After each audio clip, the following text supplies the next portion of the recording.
In the headlines, police in Katsina recover 109 anti-aircraft ammunition as bandits kill one in attack on police personnel residence in Zaria.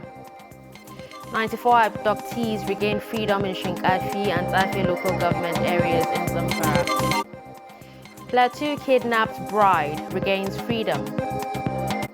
And on the foreign scene, tear gas fired at Sudan protests as thousands rally against army. Hello and welcome to Trust News Update. I'm Dashan Husseina Usman.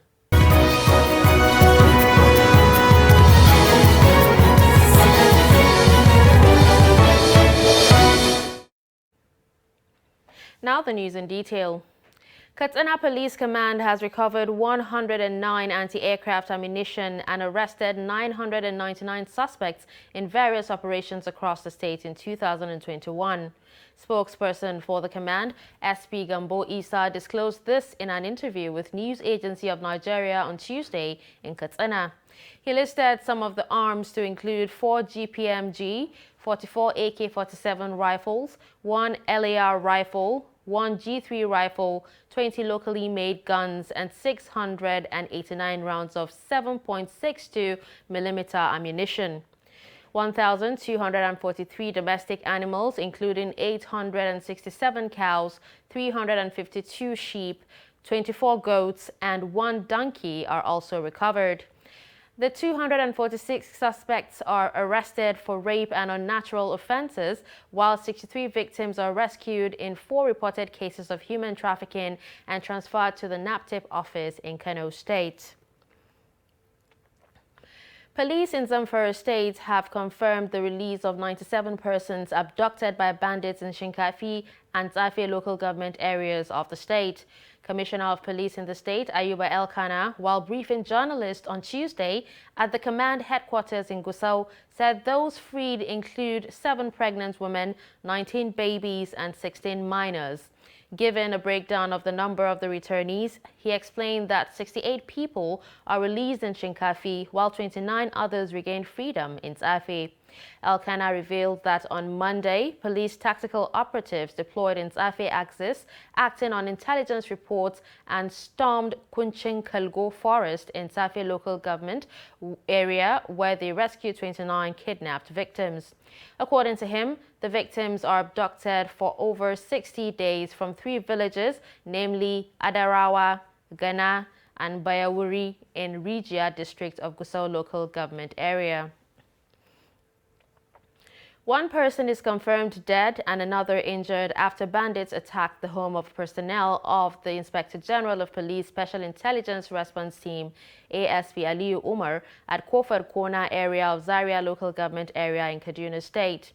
Speaking to Daily Trust via phone, ASP Aliyu Umar, who confirmed the attack, said his house seemed to be the main target, stating that one Abubakar Aliyu is reportedly killed, while an elderly person identified as Abubakar is shot in the chest and has been rushed to a hospital for medical attention. He said the bandits also rustled some unspecified number of cattle from his Fulani neighbors just outside the Kodak Corner gate of Zaria City, adding that the area is now calm as a combined team of security agents that came to their rescue have saved the situation. Reports say the bandits stormed the area a few minutes after 9 p.m. in large numbers and headed straight for the home of the police officer, shooting sporadically to disperse residents. An update has emerged on how abducted bride-to-be secured her release from kidnappers in Plateau State. Farmat Paul is reportedly abducted few hours to a wedding in Bokos local government area of Plateau State. Ado Musa has an update on the abduction saga. At about 10:45 p.m. of Sunday, government invaded a house of a pastor in Mugwang community of Bokos local government area of Plateau State and abducted Farmat Paul. Farmat was expected to pass the night before the wedding ceremony, but unfortunately she was kidnapped by the government and then she was taken to an unknown destination. When contacted the spokesperson of the police state command, ASP Uba Gabriel, on the development, said he could not confirm whether or not the victim was kidnapped. But sources from the area told Trust TV that actually the victim was kidnapped, but she was released after spending a day in the captivity. But you could not confirm how much was paid before her release. Residents of Bauchi in northeast Nigeria are optimistic that the country will overcome its numerous challenges currently facing it in the year 2022. Nigeria has faced a myriad of security problems and high cost of essential commodities in the previous year. Trust TV's Adamu Imam reports that residents want government to galvanize its efforts towards ending insecurity. Despite the current problems of insecurity that bedeviling the country at the moment, residents in Bauchi State are still hoping the country will develop if leaders and followers will be sincere and change their mindset while putting the country first. Call on the government to do more. Yes, they are doing, but maybe what they are doing right now is not good enough. But with more efforts and coordination and plan, we believe, and I believe that we overcome the insecurity that we have faced with in this nation. God will also give them the ability to develop the country further and to take us out of our present predicament. Yes, that's my hope for the country. They also spoke in the area of security problems, which they says prayers is #1 remedy, while taking actions collectively.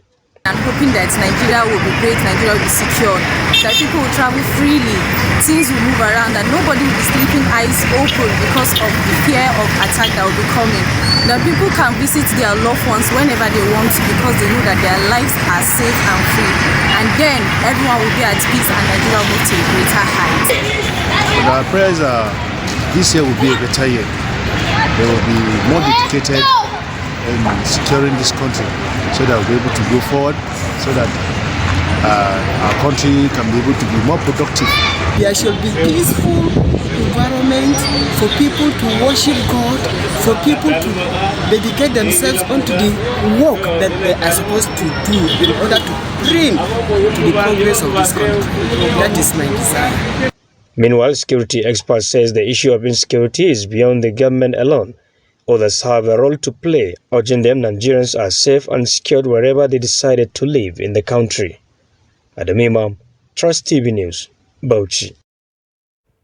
Nigerian Air Force on Tuesday announced major redeployment of its senior officers across different theaters of operations, branches and headquarters. The redeployment is coming a few days after retirement of some senior officers and the latest decoration of the newly promoted officers among air troops. Air Commodore SN Afanga is now the Commander Air Task Force Operation Hatnankai, while Group Captain Dogari Apieyak is now the Air Component Commander, Operation Thunder Strike. A former Director of Public Relations and Information of the Force, Air Vice Marshal Ibikunle Daramola, is now the Air Officer Commanding Enugu. A statement by NAV spokesman Edward Gabquet explained that the postings and redeployments in the military are routine exercises intended to reinvigorate the services for greater performance, enhanced productivity, operational efficiency, and effective service delivery. Gabquet noted that the Chief of Air Staff, Air Marshal Oladayo Amau, charged the newly redeployed senior officers to continually task and explore their critical thinking mindsets towards preferring workable solutions and strategies to be deployed against the various security challenges in the country. You're still watching Trust News Update. Coming up after the break. Activities gradually returning to Abuja after long break. Do stay with us.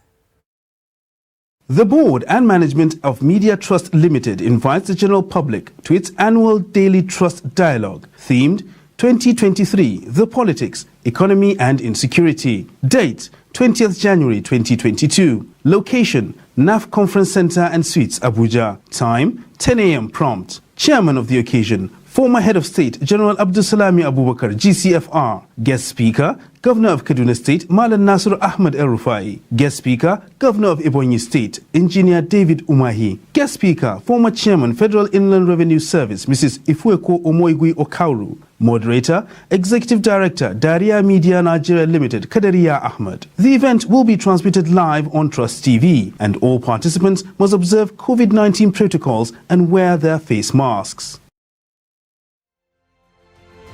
Get latest updates on current topical issues and breaking news by downloading the Trust TV mobile app on your Android devices. Go online, click Google Play Store, search Trust TV, install the app, and get doses of unfiltered information on happenings all over the world in your pocket.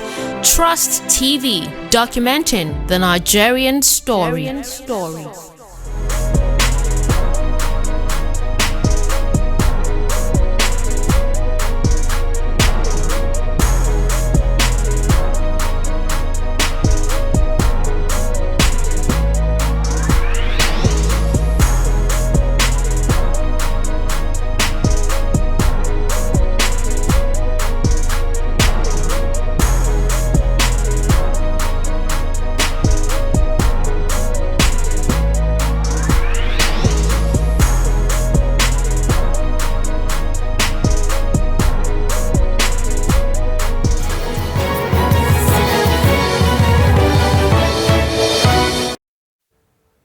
Welcome back. You're still watching Trust News Updates. Let's take a look at some of our top stories. You heard that Katsina Police Command recovered 109 anti-aircraft ammunition and arrested 999 suspects in various operations across the state in 2021. And residents of Bauchi in northeast Nigeria are optimistic that the country will overcome its numerous challenges currently facing it in the year 2022. To more news, Nigeria's Center for Disease Control says 670 COVID-19 cases are reported across the country on Monday, an increase compared to the 573 recorded on Sunday. The agency said the new cases are logged in 10 states and the Federal Capital Territory. Lagos recorded 277 cases, Kaduna 199, FCT 120, Kwara 20, Abia 14, and Rivers 11. Others are Gombe with 9 cases, Katsina 9, Bauchi 6, Edo 3, and Cross Rivers 2 cases. According to the NCDC data, 828 people were discharged after they recovered from the infection. Meanwhile, 6 persons were said to have died from COVID-19 complications. So far, 244,120 infections are recorded, with 216,180 recoveries and 3,045 fatalities across the 36 states and the FCT. Work has officially resumed on Tuesday after the long Yuletide holiday. However, activity at Federal Secretariat in Abuja, where a bulk of government is run, is low. Trust TV's Aisha Salihu reports that some FCT residents express enthusiasm over work resumption. Following resumption from the public holiday, the streets of Abuja are gradually filling up with people as civil servants, business owners and other workers return to their places of work and businesses. I feel good per se, though ordinarily I should have needed an extended vacation, but be it as it may, it's good to resume. I've missed the work, and then also, you know, now we need money to run, and the earlier you start, the better. We just need to kickstart the new year, and we thank God that in His mercies, He has made us to see this wonderful year. It's interesting returning back to work, and the holiday was so interesting and something everyone like to enjoy holidays. It's something that really give you a lot of time to rest. Though it wasn't much, but because the way the period fell, it was during the weekends. Normally you enjoy weekends, but in the course of this period, there was no enough time to rest. But however, it was fine. It's normal. It's an annual event, and Once in a while, we embark on holidays and come back to face our normal assignments, which is the jobs we are doing. But only that the economy is very, very hard and things are very costly. Livelihood tends to be a fanfare for the riches. So that's the issue. My expectations are very high. But this year, I'll make progress in everything I do. That's my expectation. I'm ready. The holiday was very exciting. Although work begins immediately, these workers wish the holiday was longer. However, they're ready to resume their duties. Aisha Salihu, Trust TV News, Abuja. The haze and cold associated with Harmattan is biting hard on Kaduna residents. While some residents told Trust TV that they have no option but to wear protective clothes and come out to look for their daily bread, others say the weather is, however, good for their system. Kaduna on Monday experienced very hazy and dusty weather, disrupting normal activities. The report.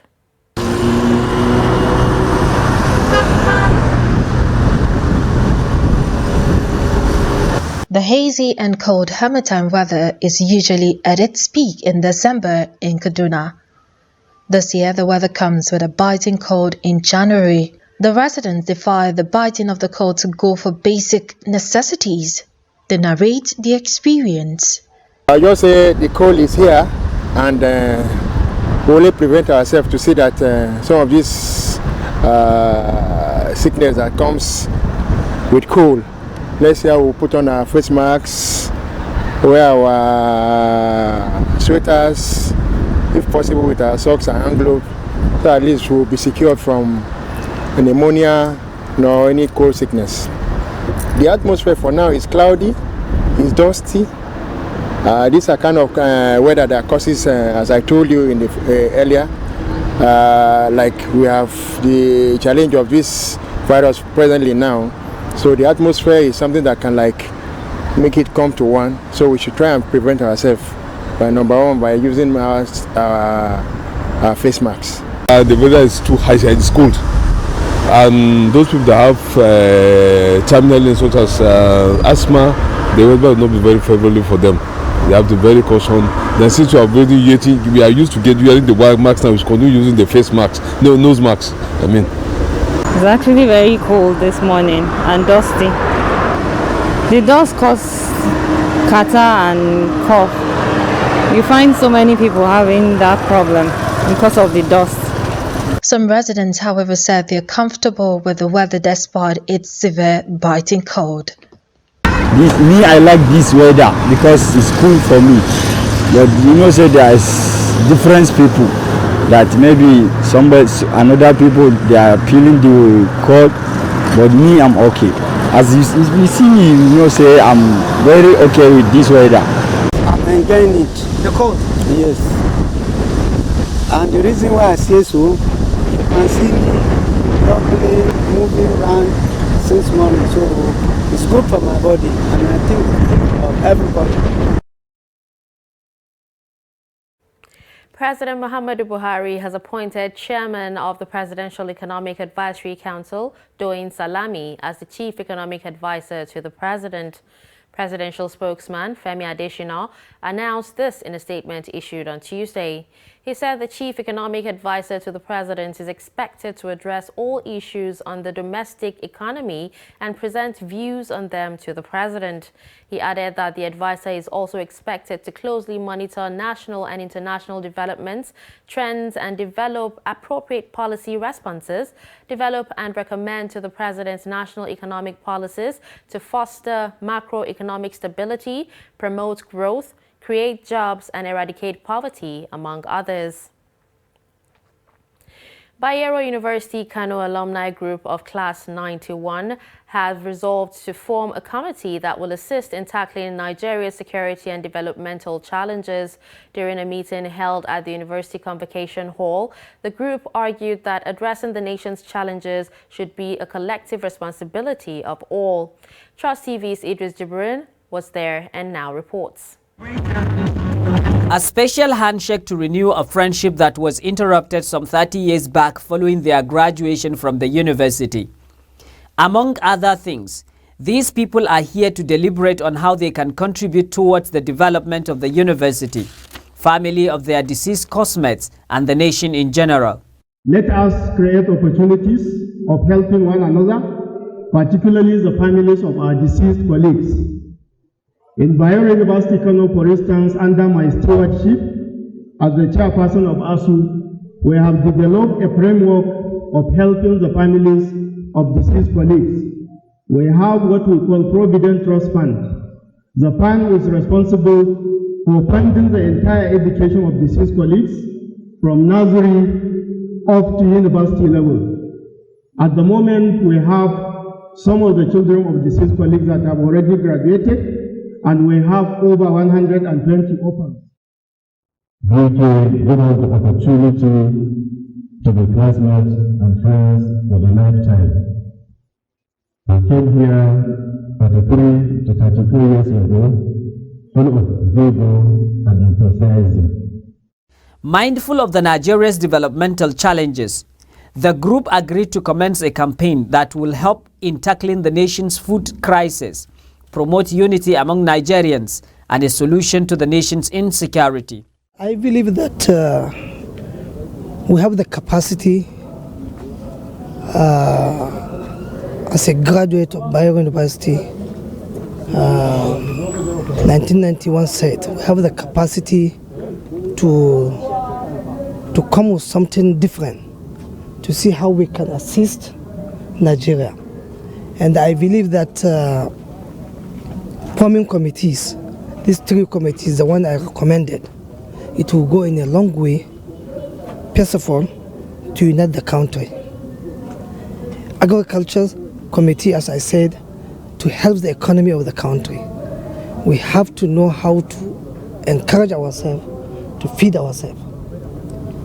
And security, as you know, is one of the issues that is challenging our society. So having these three committees with the people, I believe they are well experienced, well educated. I'm sure they will do something to assist the country. The ayes have it. The plan is now set in motion, which these people believe will go a long way in complementing government efforts toward addressing the identified challenges.